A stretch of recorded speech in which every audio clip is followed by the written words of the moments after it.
nagpapanggap siya na ano, stress na siya sobra gano'n, yung pala, siya pala yung may nakakausap, gano'n.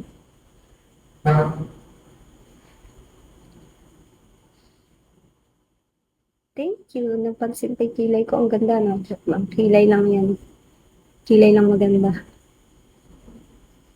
May sayad talaga, promise. Lahat ng girlfriend niya na ano, nakikipaghiwalay sa kanya.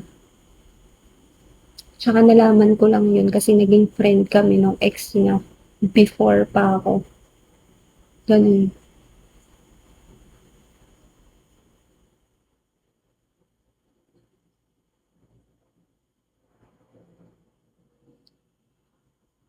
Thank you, Neil. Thank you.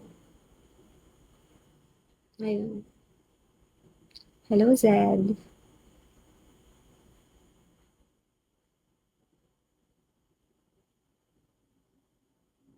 Kaya mahirap na mag-boyfriend. Ayoko nung pag magbo-boyfriend ako sila na nasusunod.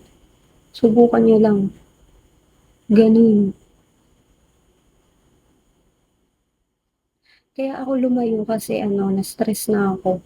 Nakipaghiwalay na ako, ganun. Hindi ko na siya kinausap. Tapos, naghabol siya ng isang buwan. Pero, habang naghahabol, meron na palang nakakasama. Yun lang. Diba? Ang pangit. Pero, okay lang. Tapos, pagkatapos ng boyfriend ko na yun, edi may naligaw sa akin. Hindi ko pa siya masyadong naseryoso kasi heartbroken pa ako ganun. Oo nga, two-timer nga. Hindi, gusto niya, pagka nai-stress na din siya sa akin, magpapalit siya ng iba.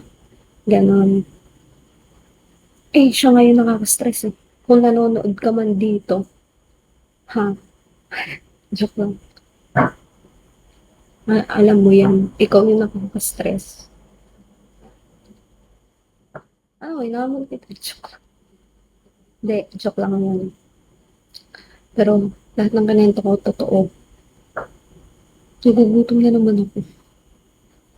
Kaya pwedeng kainin. Takaw ko, Hi, Helly Wank. Wink, wink, wank. Ano ba? Helly Wank. Wink, wank. Ano ba?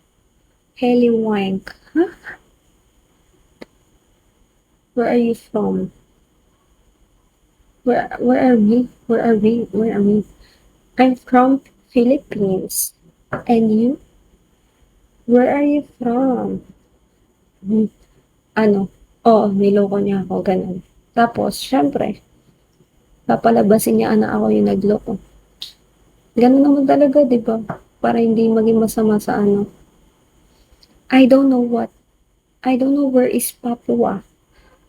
I don't know where is it. That place. Ah, okay, Australia. Okay.